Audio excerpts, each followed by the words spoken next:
এই পৃথিবীতে নারীর অধিকার প্রতিষ্ঠার জন্য অনেক সংগঠন, অনেক ধর্মমত এরা কাজ করতেছে, কিন্তু এই পৃথিবীতে একমাত্র ইসলাম ছাড়া নারীদের অধিকার প্রতিষ্ঠা বা সুরক্ষা করতে পারেনি। বলি না সুবহানাল্লাহ।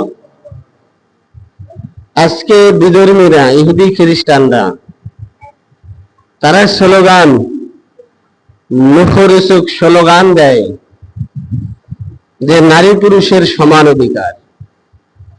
এই স্লোগান শুনছেন না আপনারা?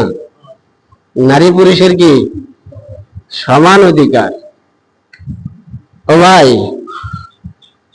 এই স্লোগানের ভিতরে কতটা ধোঁকা রয়েছে এটা যদি আপনি আমি গভীর দৃষ্টিতে তাকাইতাম, তাহলে আপনার আমার মতো মুসলমান তাদের সুরে সুর মিলাইতে পারতাম না। ঠিক কিনা বলেন? দেখেন, আল্লাহ দিয়েছে অগ্রাধিকার, নারীদেরকে কি দিয়েছে? অগ্রাধিকার। আর ইহুদি খ্রিস্টানরা বলে সমান অধিকার। তাহলে এটা ধোঁকা না? কথা কেন? আল্লাহ নারী পুরুষকে সমান অধিকার দেয় নাই, আল্লাহ দিয়েছে নারীদেরকে পুরুষের চেয়ে অগ্রাধিকার। কে দিয়েছে? অগ্রাধিকার দিয়েছে। কিন্তু আজকে বিধর্মীরা বলতেছে নারী পুরুষের সমান অধিকার। এর দ্বারা কি নারীদেরকে অধিকার পরিপূর্ণ দিতে চায় না তাদেরকে বঞ্চিত করতে চায়? বঞ্চিত করতে চায়। কিন্তু আমরা মুসলমান তো বুঝি না, এই জন্য তাদের সুরে আমরাও সুর মিলাই। আছে না নাই? বহু তাদের কিছু পয়েন্ট আছে, নারী পুরুষের সবার অধিকার, তারা ওই পয়েন্টগুলি আমাদের সামনে উপস্থাপন করে। আর আমরা বাহ্যিক দৃষ্টিতে তাই দেখি যে আসলে এখানে তো বৈষম্য হচ্ছে, এখানে তো সমান হয়নি। যেমন বাবা মা মারা গেলে রেখে যাওয়া সম্পত্তির ছেলে যা পাবে তার অর্ধেক পাবে মেয়ে, অথবা মেয়ে যা পাবে ছেলে তার ডাবল পাবে। ঠিক না? কথা কয় না? এটা ইসলামের আল্লাহ পাক দিছে না বিধান? এটা আল্লাহর দেওয়া বিধান। ছেলের অর্ধেক অথবা মেয়ে যা পাবে তার ডাবল পাবে ছেলে। এটা দিছে আল্লাহ পাকের বিধান। এখন আপনারা বলবেন যে আসলে এখানে তো বৈষম্য হয়েছে, এখানে তো সমান হয়নি। কি হয়নি? সমান হয়নি।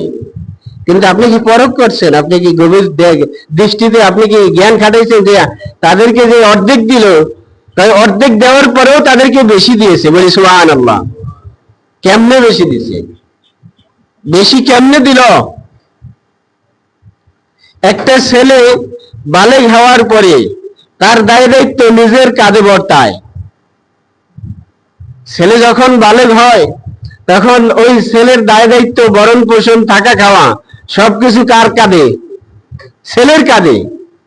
কিন্তু একটা মেয়ে যখন বালেগ না, শুধু সে যতদিন পর্যন্ত তাকে বিবাহ অথবা পাত্রস্থ করতে না পারবে ততদিন বাবার দায়িত্ব অথবা অভিভাবক যিনি হবেন তার দায়িত্ব তাকে ভরণ পোষণ, লালন পালন করা।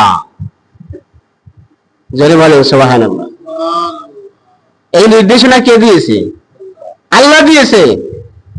কিন্তু পুরুষের ব্যাপারে আল্লাহ বলেছেন, ছেলের ব্যাপারে বলেছেন তোমার বালেগ হওয়ার পরে তোমার দায়িত্ব তোমার। হ্যাঁ, তবে যদি বাবা অভিভাবক তোমার দায়িত্ব নেয় সেটা তোমার উপরে অনুগ্রহ হবে।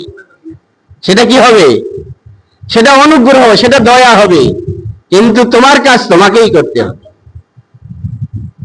তাহলে এখানে ছেলে অগ্রাধিকার পাইল না মেয়ে অগ্রাধিকার পাইল? লালন পালন, ভরণ পোষণের ক্ষেত্রে মেয়ে কে পাইল? মেয়ে অগ্রাধিকার পাইল না। কারণ ছেলের তো দায়িত্ব বালেগ হওয়ার পরে তার কাঁধেই বর্তায়।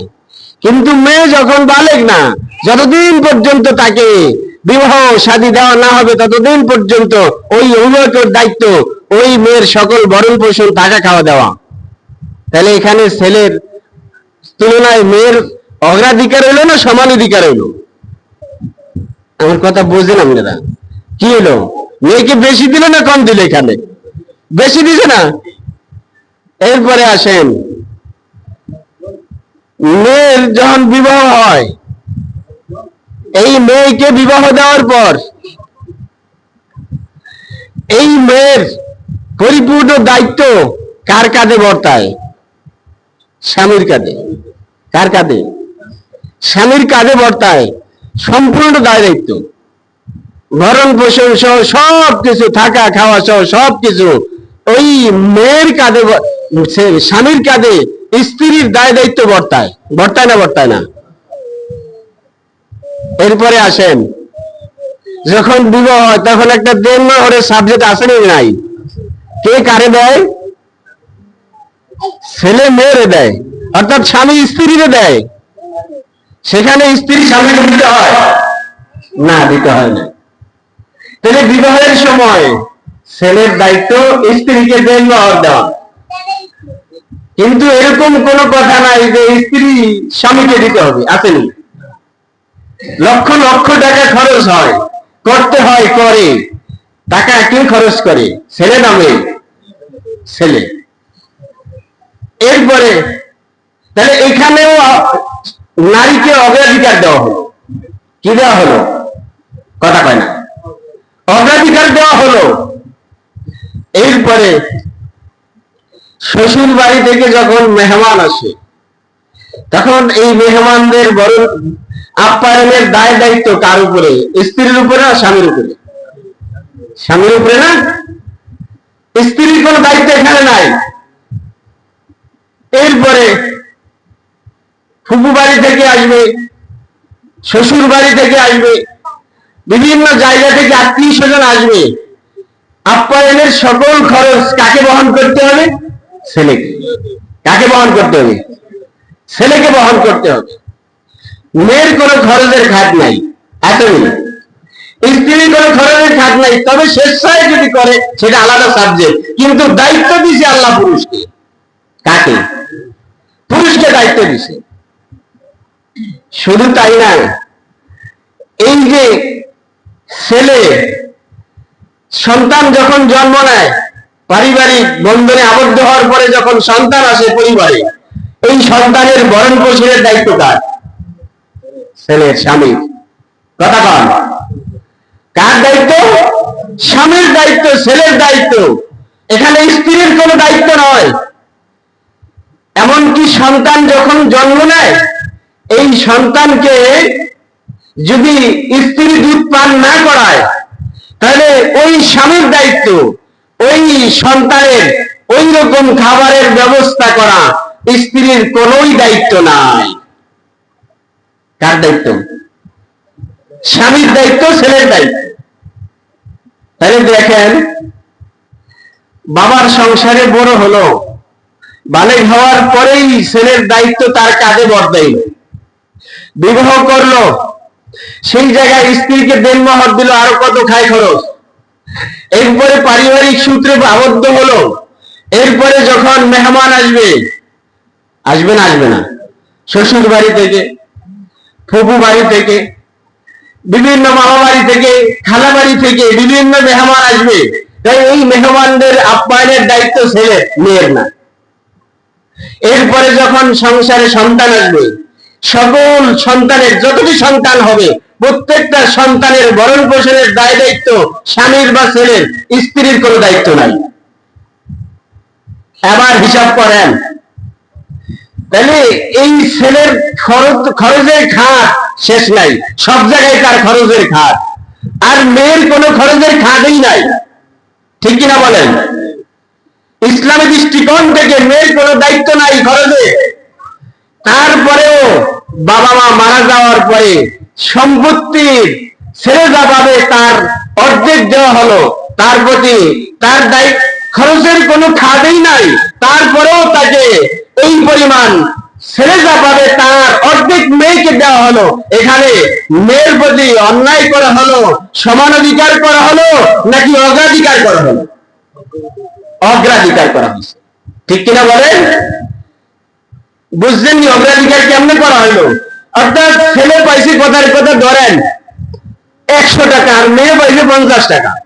বাবা মারা গেছে, কথার কথা 150 টাকার সম্পত্তি রেখে গেছে, ওয়ারিশ হিসাবে তারা দুইজনেই আছে।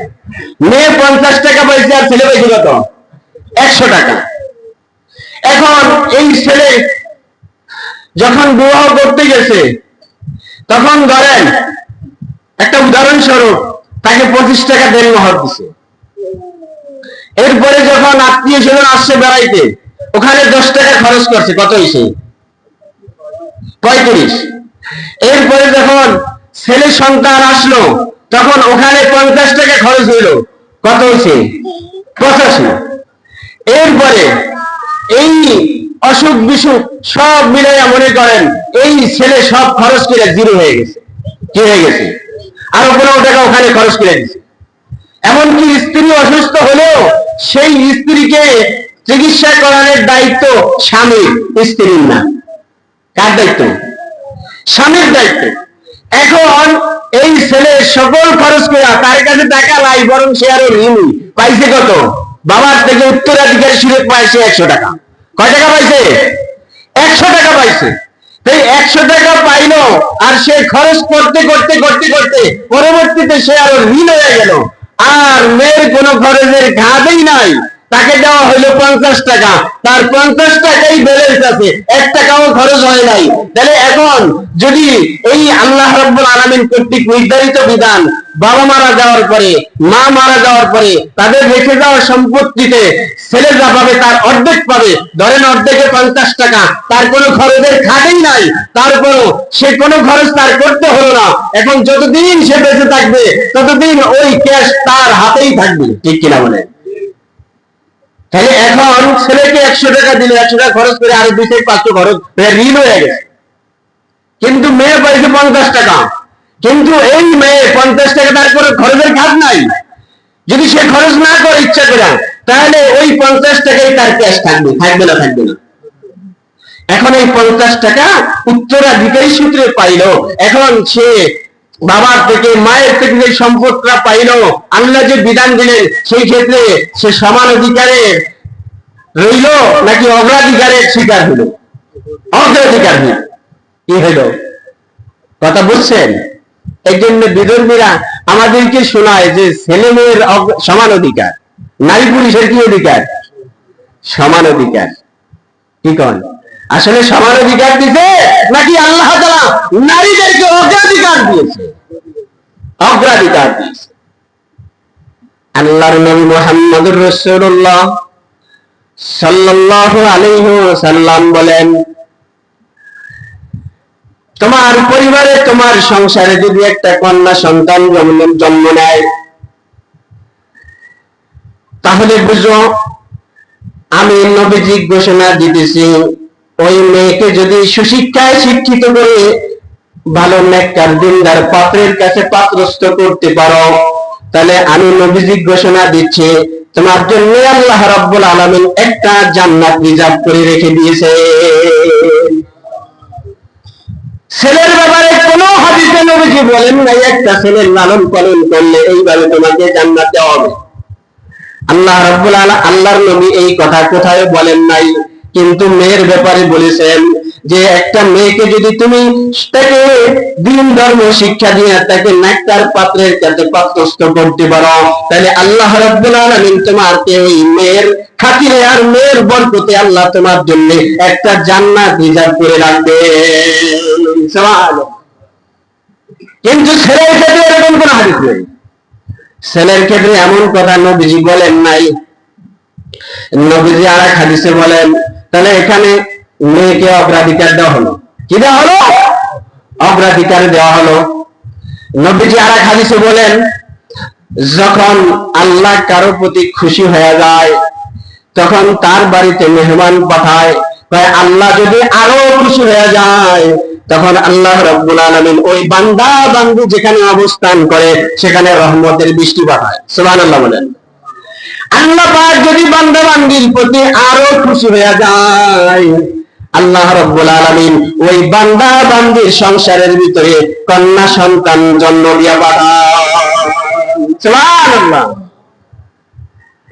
শুধু তাই নয়, আল্লাহর নবী মুহাম্মদুর রাসূলুল্লাহ সাল্লাল্লাহু আলাইহি ওয়াসাল্লামকে সাহাবায়ে কেরাম প্রশ্ন করলেন, ইয়া রাসূলুল্লাহ, ইয়া হাবিবাল্লাহ, বাবা মা যাদের অবদানে আমরা এত বড় হইলাম, যাদের উসিলায় এই পৃথিবীর মুখ দেখতে পাইলাম, কি কম, যাদের উসিলায় এই পৃথিবীর মুখ আমরা দেখতে পাইলাম, যাদের অবদানে এত বড় হইলাম, ইয়া রাসূলুল্লাহ, ইয়া হাবিবাল্লাহ, তাহলে বাবা মা এখানে সংখ্যা তো দুইজন, একজন বাবা একজন মা।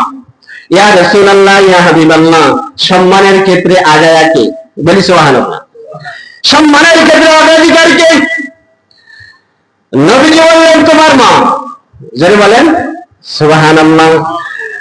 ইয়া রাসূলুল্লাহ, ইয়া হাবিবাল্লাহ, তাই এরপরে কাকে আমরা বেশি সম্মানের ক্ষেত্রে অগ্রাধিকার করব? আল্লাহর নবী বলেন, দ্বিতীয়বার বললেন তোমার মাকে। এরপরে সাহাবী আবার প্রশ্ন করলেন, ইয়া রাসূলুল্লাহ, ইয়া হাবিবাল্লাহ, এরপরে আমরা কাকে সম্মানের ক্ষেত্রে অগ্রাধিকার করব? নবীজি তিনবার বললেন তোমার মাকে। কয়বার? তিনবার বললেন মাকে। চতুর্থবার যখন সাহাবী প্রশ্ন করলেন, ইয়া রাসূলুল্লাহ, ইয়া হাবিবাল্লাহ, আমরা এরপরে কাকে অগ্রাধিকার করব সম্মানের ক্ষেত্রে? তখন নবীজি বললেন, চতুর্থবারে যায় বললেন তোমার বাবাকে। সুবহানাল্লাহ। তিনবার বলছে মায়ের কথা। কয়বার? তিনবার বলছে মায়ের কথা, একবার বলছে বাবার কথা। তাহলে এখানে বোঝেন, এখানে অগ্রাধিকার কাকে দেওয়া হলো? নারীকে না পুরুষকে? নারীকে অগ্রাধিকার দেওয়া হইল। নবীজি মুহাম্মদ রাসূলুল্লাহ সাল্লাল্লাহু আলাইহি ওয়াসাল্লাম কে প্রশ্ন করলেন, ইয়া রাসূলুল্লাহ, ইয়া হাবিবাল্লাহ, আমরা যখন বাবা মায়ের দিকে নেক দৃষ্টি দেই, এর দ্বারা আমাদের কি ফায়দা হবে? নবীজি বললেন, যদি তোমার বাবা মায়ের দিকে তুমি তোমার নেক দৃষ্টিতে একবার তাকাও, তাহলে আল্লাহ রাব্বুল আলামিন তোমার নামায়ে আমলের ভিতরে 100 কবুল হজের সওয়াব দান করবেন। সুবহানাল্লাহ। সাহাবায়ে কেরাম বললেন, ইয়া রাসূলুল্লাহ, ইয়া হাবিবাল্লাহ, ওয়া ইন নাযারতু মিয়াতা মাররা, যদি ইয়া রাসূলুল্লাহ, ইয়া হাবিবাল্লাহ, যদি আমি দৈনিক 100 বার আমার বাবা মায়ের দিকে আমি নেকের দৃষ্টি দিয়ে তাকাই, তাহলে কি আমি 100টা কবুল হজের সওয়াব পাবো? তাহলে আল্লাহর নবী বলেন, ও আমার সাহাবী, হ্যাঁ অবশ্যই, যদি তুমি 100 বার তোমার মায়ের দিকে তোমার দৃষ্টি তুমি দাও, তাহলে আল্লাহ রাব্বুল আলামিন তোমাকে 100টা কবুল হজের সওয়াব দান করবে। সুবহানাল্লাহ। ও ভাইরা, তাহলে আল্লাহ রাব্বুল আলামিন নারীদেরকে দিয়েছেন অগ্রাধিকার। কি দিয়েছেন? অগ্রাধিকার। এখন যারা সমান অধিকারের স্লোগান দেয় আর তাদের এই স্লোগানে আমরা যারা সুর মিলাই, তাহলে আমাদের অবস্থা কি হবে? আল্লাহ দিয়েছে অগ্রাধিকার আর তারা কয় সমান অধিকার, আর আমরা মুসলমান তাদের কথায় আমরা নাচি লাফাই। কথা কোন ঠিক কিনা বলেন? তাহলে আল্লাহ দিলেন অগ্রাধিকার আর আমরা সমান অধিকারের নাম শুনে ঝাঁপ দিয়ে পড়ে গেছি তাদের সাথে সব জায়গায়। কথা কোন ঠিক কিনা? তাহলে আল্লাহ অগ্রাধিকার দিচ্ছে। এখন যদি কেউ সমান অধিকারের স্লোগান নিয়ে আছে, ওরে জাকার বাড়ি দিতে হবে না? কথা হয় না?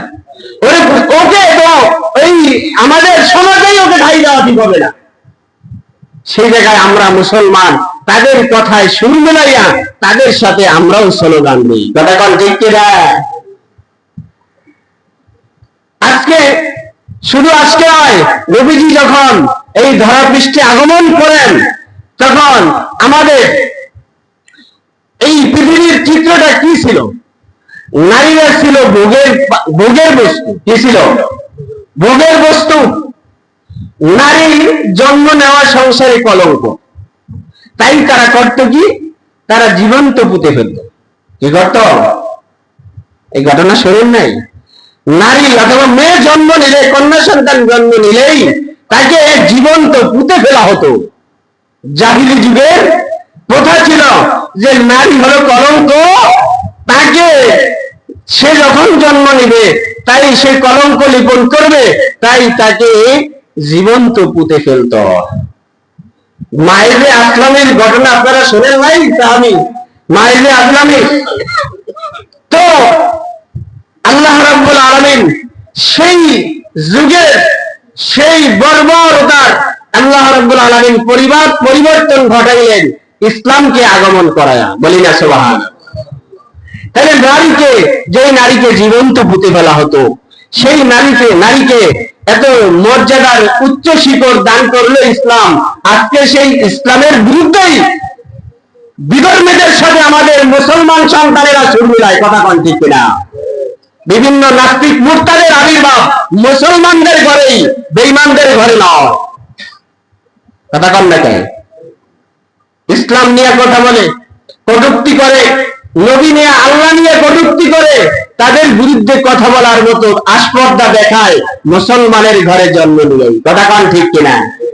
নাম কত সুন্দর, কুদরতে খোদা, নাম শুনছেন না? কুদরতে খোদা, তাসলিমা নাসরিন, কত সুন্দর নাম। বুঝা গেল তার জন্ম হয়েছে মুসলিম পরিবারে। ঠিক কিনা বলেন? তাসলিমা নাসরিন নাম শুনছেন না? ও তো এখনো ইন্ডিয়াতে অবস্থান করতেছে। ওর আসলে নাস্তিক বেশি হয় কারা জানেন? নাস্তিক বেশি হয় ওই সমস্ত লোকগুলা যারা সাহিত্য নিয়ে লেখাপড়া করে, ওরাই ম্যাক্সিমাম নাস্তিক হয়। যারা বিজ্ঞান, গবেষণা অথবা ডাক্তারি এই লাইনে যারা লেখাপড়া করে, ওরা তুলনামূলক নাস্তিক কম হয়। কেননা ওরা আল্লাহ পাকের এই নাজ নিয়ামত গুলা দেখা ওদের ভিতরে চেঞ্জ হয়ে যায়। সুবহানাল্লাহ। বিভিন্ন সময় পেপার পত্রিকায় দেখা যায় যে আপনার ঘোষণা দিয়ে মুসলমান হয় অমুক doctor, MBBS doctor, FRCS doctor, তারা কি হইতেছে? মুসলমান হইতেছে। কেন? তাই মানব দেহের ভিতরে আল্লাহ পাক যে সমস্ত অঙ্গ প্রত্যঙ্গের নাজ নিয়ামত হয়েছেন, ওগুলা নিয়ে গবেষণা করে আর মুসলমান হয়ে যায়। সুবহানাল্লাহ। এই জন্য ম্যাক্সিমাম নাস্তিক হয় তারা যারা সাহিত্য নিয়ে লেখাপড়া করে। সাহিত্যিক যারা, এদের মধ্যে নাস্তিক বেশি হয়। এই তসলিমা নাসরিনের ওর একটা উক্তি হলো যে দেহ আমার, সিদ্ধান্ত আমার, যাকে মন চায় এত দিব। বলেন না নাউজুবিল্লাহ। এটা তো কুকুরের স্বভাব। এটা কার স্বভাব? কুকুরের স্বভাব। কুত্তাও আপনার যখন বাচ্চা ডেলিভারি দেয়, ও কিন্তু ওর বাচ্চা ফালায় কি আর একটা লাগে বাইকে যায় না। কথা কোন ঠিক কিনা? কুত্তার ভিতরেও একটা মানবতা আছে।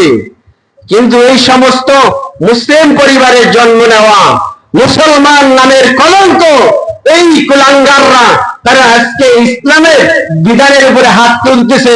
তারা বলে ছেলে যদি 4টা বিয়ে করতে পারে তাই মেয়ে পারবে না কেন? যুক্তি। ছেলে যদি 4টা পারে তাহলে মেয়ে 4টা পারবে না কেন? আপনাদেরকে সহজে বোঝার জন্য একটা উদাহরণ দিচ্ছি।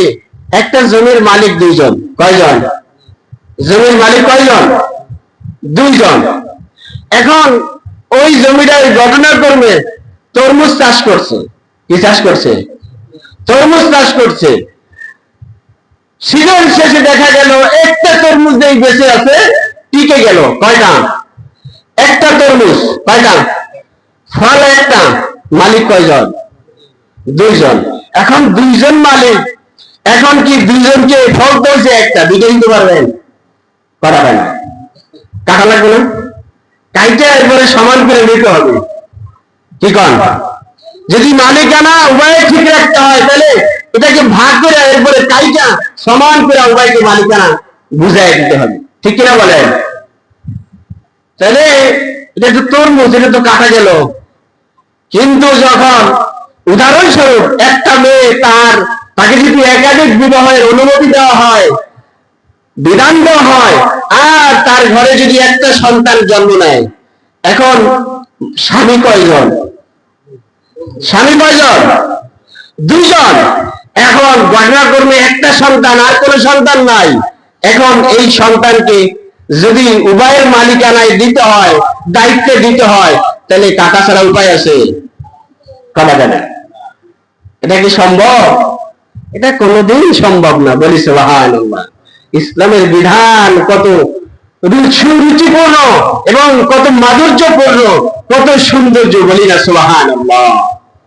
তাহলে সম্ভব না কিনা? সম্ভব না। এজন্য আল্লাহ পাক পুরুষকে 4টা পর্যন্ত বিবাহ করার অনুমতি দিয়েছে, কিন্তু মেয়েকে একাধিক বিবাহের অনুমতি দেয় নাই। কেন দেয় নাই? কারণ ওই যে ঝামেলা, এটা একটা ঝামেলা, এছাড়াও আরো অনেক ঝামেলা আছে। যেটা বলি সুবহানাল্লাহ।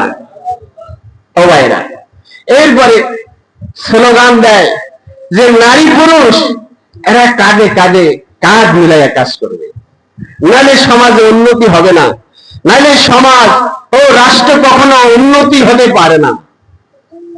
আমি যদি বলি বর্তমান বিশ্বে আফগানিস্তানে ইসলামী শরিয়া আইন কোরআনের বিধান অনুযায়ী রাষ্ট্র চলতেছে, চলতেছে না চলতেছে না? কথা হয় না।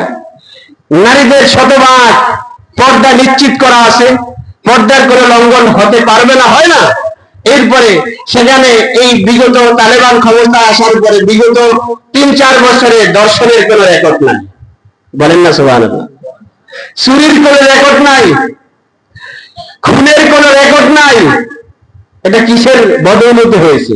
কোরআনের কারণে, কোরআনের শাসনের কারণে হয়েছে, বলি না সুবহানাল্লাহ। ও ভাইরা, আমি যে ঘটনাটা আপনাদেরকে বুঝাইতে চাচ্ছি সেটা হলো, যারা এই আফগানিস্তানের বিরুদ্ধে অপপ্রচার করতেছিল আজকে সেই আফগানিস্তানেই তারা তাদের নিজেদের অর্থনীতিতে দাঁড়াইয়া কই, তারা তো কাঁধে কাঁধ মিলে কাজ করে না, তাদের অর্থনীতি দিনে দিনে উন্নতি হচ্ছে, সুবহানাল্লাহ। স্লোগান ছিল কি, যে নারী পুরুষ কাঁধে কাঁধ মিলিয়ে কাজ করতে হবে, নারীর দেশে উন্নতি হবে না। কই, তারা তো কাঁধে কাঁধ মিলিয়ে কাজ করে না, তাদের উন্নতি হইতেছে না হইতেছে না? হইতেছে। তাহলে বোঝা গেল এই স্লোগান গুলো হলো ধোঁকাবাজি আর বোকা, মুসলিম জাতিকে বোকা বানানোর একটা পায়তারা। কথা বলতে না সম্মানিত হাজির, আমি বুঝাইতে চেষ্টা করছি সেটা যে কাঁধে কাঁধ মিলিয়ে কাজ করবেন কিভাবে আপনি। এই উদাহরণটা একটু শুনতে খারাপ শোনা যাবে। হাল চাষ করে মানুষ গরু মহিষ দিয়ে, কি কর, গরু মহিষ দিয়ে হাল চাষ করে না। এখন কেউ যদি জোয়ালের এক পাশ ছাগলের কাঁধে দেয় আর এক পাশ যদি মহিষের কাঁধে দেয়, তাহলে হাল চাষ ঠিকঠাক মতো হবে না? ঠিকঠাক মতো হবে না তো। কেন হবে না? জোয়ালের এক পাশ ছাগলের কাঁধে আর এক পাশ মহিষের কাঁধে, মহিষের গায়ে তো শক্তির অভাব নাই, তাকে যখন ব্যাট দিয়ে বাড়ি মারবে সে তো দৌড় মারবে তার শক্তি দিয়া, এদিক দিয়া ছাগল ওই নাঙ্গলের নিচে পড়া সে অ্যাক্সিডেন্ট করবে, রাখাল সে অ্যাক্সিডেন্ট করবে, ছাগল ভর্তা হয়ে যাবে। কথা কন ঠিক কিনা? তাহলে কাঁধ মিলাইয়া যদি হাল চাষ করায় তাহলে সেই জায়গায় হাল চাষ হবে না, বরং ছাগলও যাবে, রাখালও যাবে, এরপরে অ্যাক্সিডেন্ট হয়ে হসপিটালে ভর্তি হওয়া লাগবে। কথা বল ঠিক কিনা? সম্মানিত হাজিরিন, আল্লাহ পাক যারা বলে কাঁধে কাঁধ মিলাইয়া কাজ করতে হবে, তারা চায় এই মুসলিম সমাজ নীতি নৈতিকতার উপরে থাকলে তাদের উন্নতি হবে, তাদের অর্থনৈতিক সামাজিক অবক্ষয় হবে না। এই জন্য তারা এই স্লোগান দিয়া মুসলমানদেরকে বিভ্রান্ত করার চেষ্টায় আর পায়তারায় লিপ্ত, যে নারী আর পুরুষ কাঁধে কাঁধ মিলাইয়া কাজ করতে হবে। কথা কন ঠিক কিনা? আল্লাহ পাক দায়িত্ব কাউকে কম দেয় নাই। একজন নারীর কত দায়িত্ব আল্লাহ পাক দিয়েছে। সে স্বামীর খেদমত করবে, এই স্বামী সে বাহিরে কাজ করবে, সংসারী করবে, হাল চাষ করবে, খেতে খামারে কাজ করবে, অফিস আদালত করবে, এরপরে সে যখন বাড়ি আসবে তার সামনে খাবার তৈরি করে দিবে। কে দিবে? স্ত্রী। কে দিবে? এই স্বামীর সন্তান লালন পালন করবে, স্বামীর বাড়ি ঘর সহায় সম্পত্তি দেখাশোনা পাহারাদারি করবে।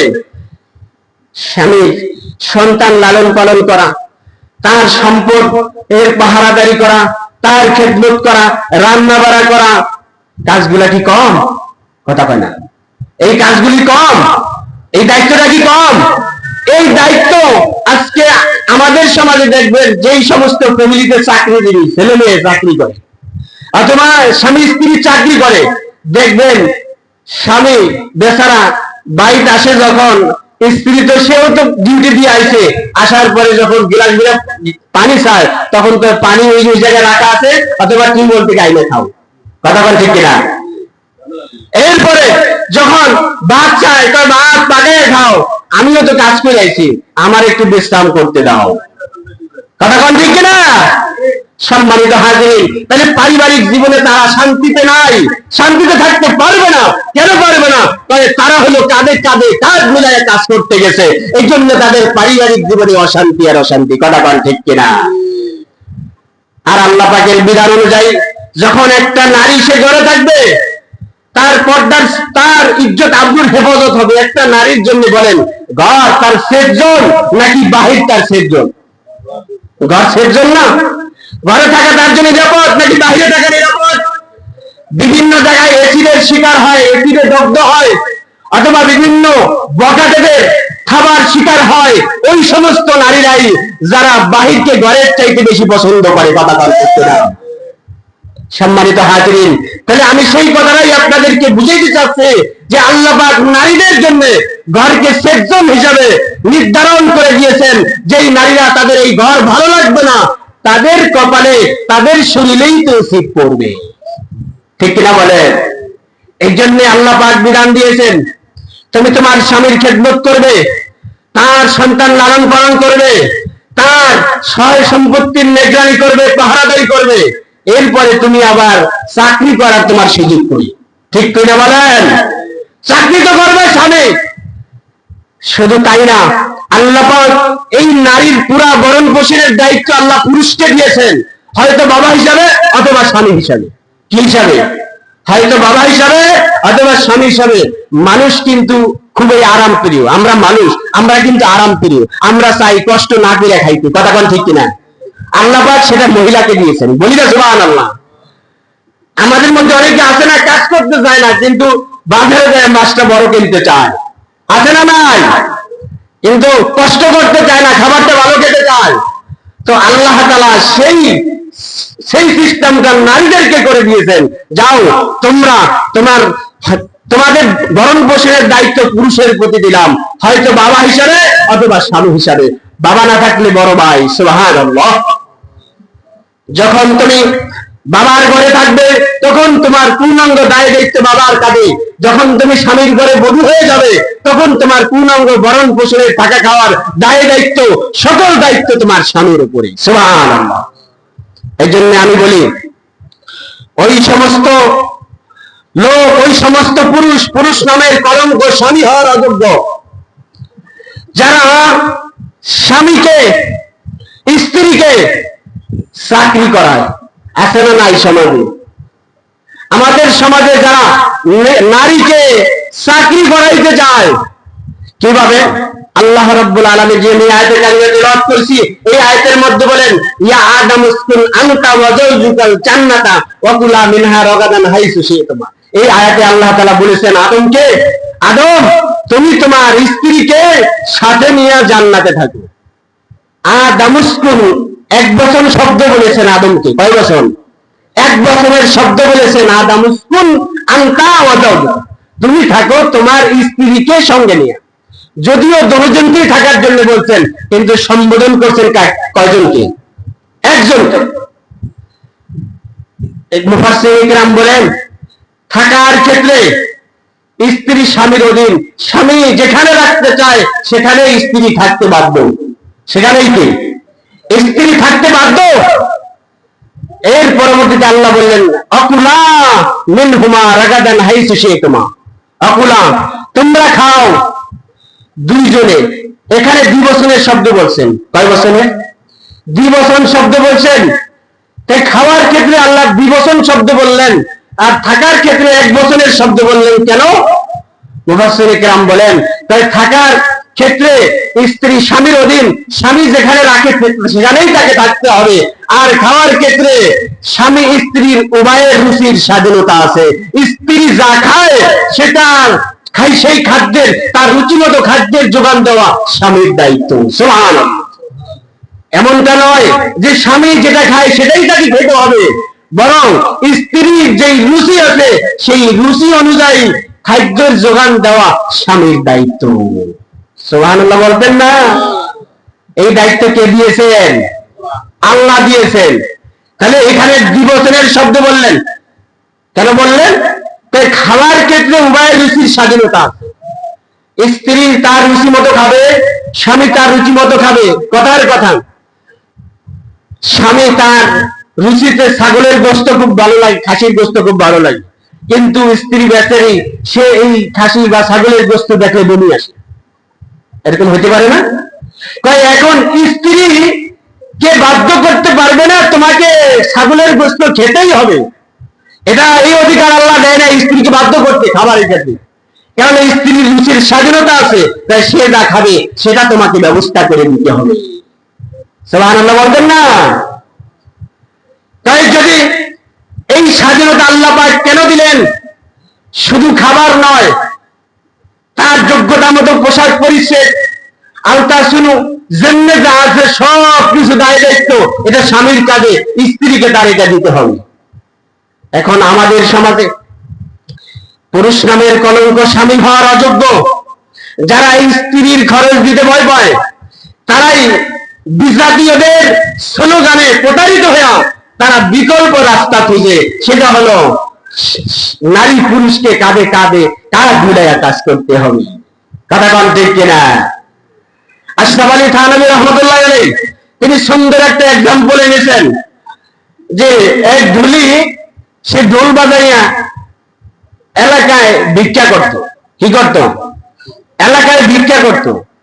তো এখন ওই ঢুলি একদিন কোন এক জমিদারকে নতুন আঙ্গিকে ঢোল বাজাইয়া শুনেছে, জমিদার খুশি হইয়া তাকে একটা হাতি পুরস্কার দিছে, একটা হাতি পুরস্কার দিছে। তো এখন এই ঢুলি এটা নিজেরই থাকার জায়গা নাই, হাতিরে রাখবে কোথায়? বাড়িতে নিয়ে আইছে, এখন পড়ছে বিপদে, হাতি রাখবে কোথায়? কারণ সকালবেলা তার কয়েক ডজন কলা গাছ লাগে নাস্তা হিসাবে, এত বড় হাতি তার খাবারের জোগান কিভাবে দেবে?